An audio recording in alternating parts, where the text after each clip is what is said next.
Alors, envie de crier à câble, de brûler des poubelles, de jeter des pavés? Vous êtes au bon endroit.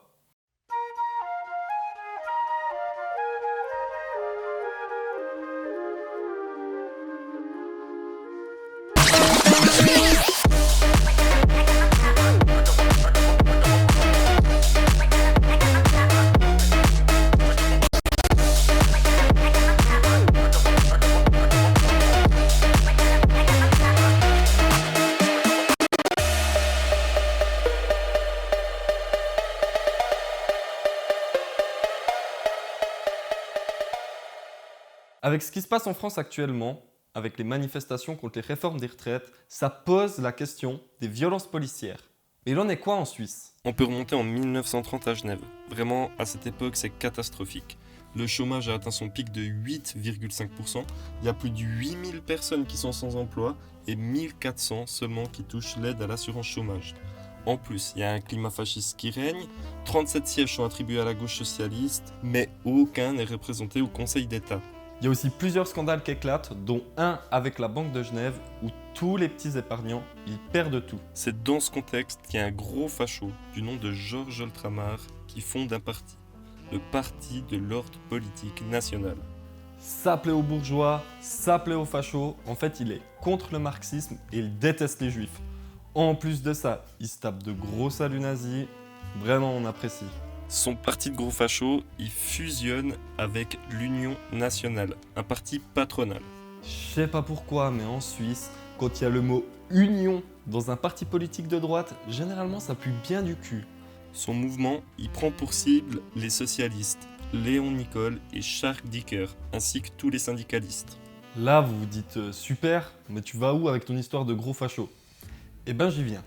Le 5-6 novembre 1932, des affiches sont placardées en ville de Genève, prenant pour cible Léon Nicole et Jacques Dicker, invitant les gens à venir à une espèce de procès public non officiel, les accusant à la salle communale de Plainpalais. Le 9 novembre à 20h30, les mouvements socialistes s'organisent et invitent les gens à venir faire une contre-manifestation devant la salle communale de Plainpalais. La commune, n'ayant pas assez de policiers pour contenir la foule, appelle l'armée. Les soldats, une fois arrivés sur place, sont pris à partie par la foule qui leur jette des cailloux sur le casque et les bloque contre un bâtiment. Là, le commandement donne l'ordre de faire feu.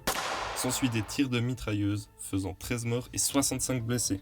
On va en arrêter là avec cette histoire dramatique. En fait, je l'ai pris comme exemple pour montrer que les violences étatiques en Suisse, elles existent depuis le siècle passé. Et maintenant? Maintenant, c'est vraiment pas mieux.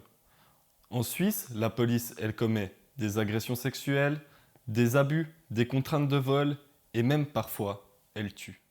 En 2013, à Zurich, 2 policiers ont été condamnés pour abus d'autorité et contrainte de vol. Un autre, cette même année, a été condamné pour un contrôle d'identité disproportionné sur un pasteur. À Lucerne, en 2013, un policier a été soupçonné de violence et de contrainte sexuelle envers une jeune femme.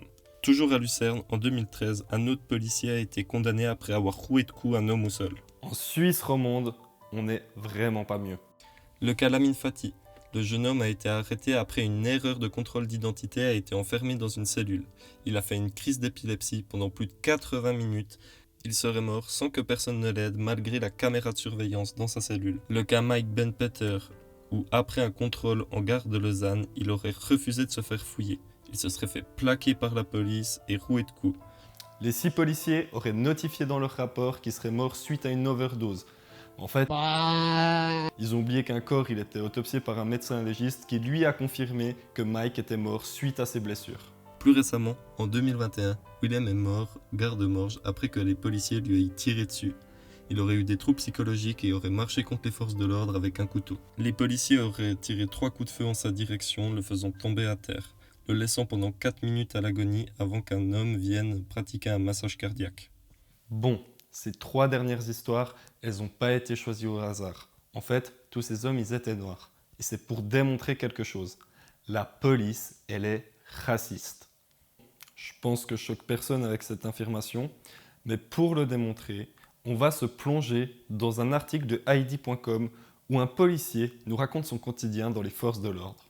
Il nous dit qu'au sein de la police, les policiers désignent les gens par leur ethnicité. Les Hitch pour les gens de l'Est, une personne noire serait un black ou un boubou et un maghrébin un gris.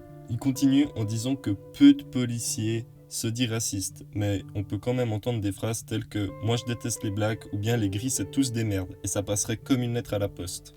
Le policier nous affirme aussi que si peu de vidéos de violences policières existent en Suisse, c'est qu'on leur rappelle avant de partir en patrouille qu'il faut faire attention au téléphone portable.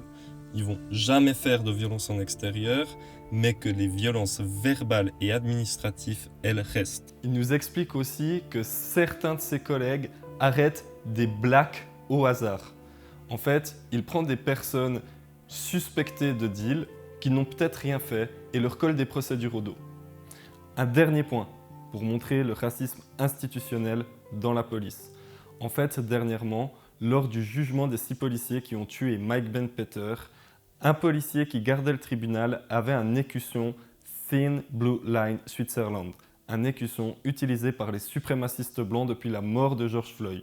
D'ailleurs, un autre policier s'est mis en scène devant un tag en hommage à Mike Ben Peter, le pouce levé. Certains cantons, ils ont des institutions d'organes de médiation, mais ça ne leur donne aucun pouvoir sur les enquêtes, ni d'arrêter un policier.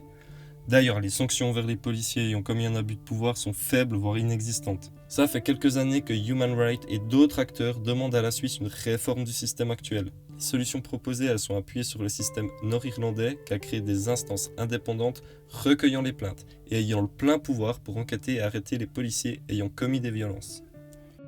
Alors, qu'est-ce qu'on en conclut ? On en conclut qu'en Suisse, les violences d'État existent depuis plus d'1 siècle, que la police ment, que la police tue et que la police est raciste. Qu'est-ce qu'il faudrait faire ? Il faudrait en remettre en cause toutes nos institutions, changer aussi les organes de médiation pour avoir quelque chose de concret pour se battre contre les policiers qui commettent des abus. Ça, est-ce qu'on est prêt de le voir bientôt ? Je ne le pense pas. La bise. Ah, j'ai oublié. Abonne-toi, partage, fais tourner tout ça, faut que les gens soient au courant.